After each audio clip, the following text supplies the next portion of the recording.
Matipid, nakakabusog, pwede pong pang negosyo. Isang itlog po ito.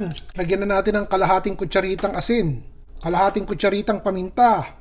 Ito na naman ang asukal, kalahating kutsaritang asukal. Kung gusto nyo lagyan ng isang kutsarang sesame oil, lagyan po natin. Tuluyang halo. 3 piraso ng bawang. Marami-raming sibuyas, isang kutsarang sibuyas. Sibuyas na mura, mga 2 kutsara. 1, 2, 3 kutsarang cornstarch. Ilang pirasong hipon lang po ito, siguro mga 5 o 8. Tinadtad ko lang na maliliit. Tsaka ako po isasama itong ating giniling na baboy.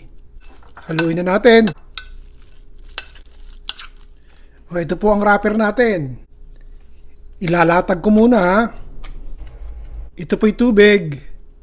Ibabrush natin yung paligid. Huwag masyadong marami. Nakita nyo to, isang kutsarita lang po, hindi ko pa pinuno. Lalagay natin sa gitna. Malinis na kamay ko. Ganito paggawa. Para lang kayong gumagawa ng envelope. Yan. Pagkatapos, yun namang magkabilang dulo. E di syempre, sarado na yan. O pagkatapos, hawakan nyo yung tuktok at ikutin nyo ng konti. Dahan-dahan lang po at baka pumutok. O, gumaganon lang. Dahan-dahan at puputok ka agad. O, may supot na kayo. Gawin ko, ilalagay ko muna sa loob ng refrigerator para hindi po matuyot. Man yung natirang wrapper, hiwain po natin o gupitin natin ng maninipis. Ganito gawin nyo, yan, para magkahiwa-hiwalay. Mantika po, painit muna tayo ha. Itotodo ko na po itong ating bawang. Sibuyas. Para lang magkakulay ng konti at hindi maputla yung ating sopas, lagyan natin ito. Lutuin natin po yan. Mga 2 minuto hanggang sa lumambat po yung carrots.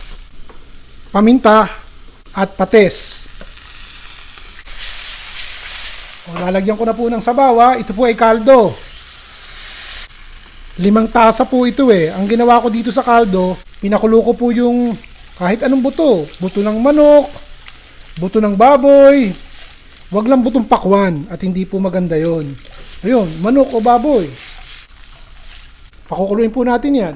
Takpan po natin. O, tingnan nga natin. Aba, kumukulo na. Lalagay ko na po ito.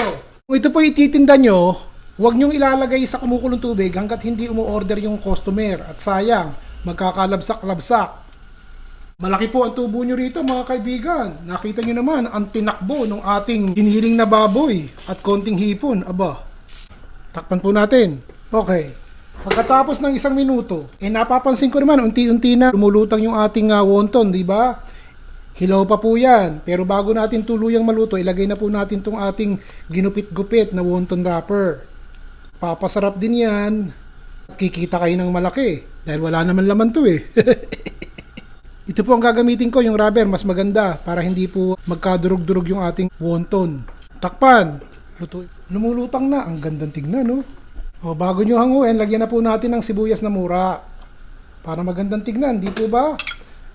May kulay yung carrots, kulay orange. Tapos may berde. Galing sa sibuyas na mura. Maalala ko, yung iba po naglalagay ng katitik na gatas para creamy ang dating at pumuti-puti ang sabaw. O maglagay tayo. Hindi nyo kinakailangan, pero bago nyo po hanguin o patayin ang apoy, lagyan nyo ng gatas. Konti lang. Lagyan nyo po ng pinritong bawang sa taas bago nyo kainin para mas masarap. Basta po maglagay kayo ng comment kung ano masasabi nyo dito sa aking niluluto.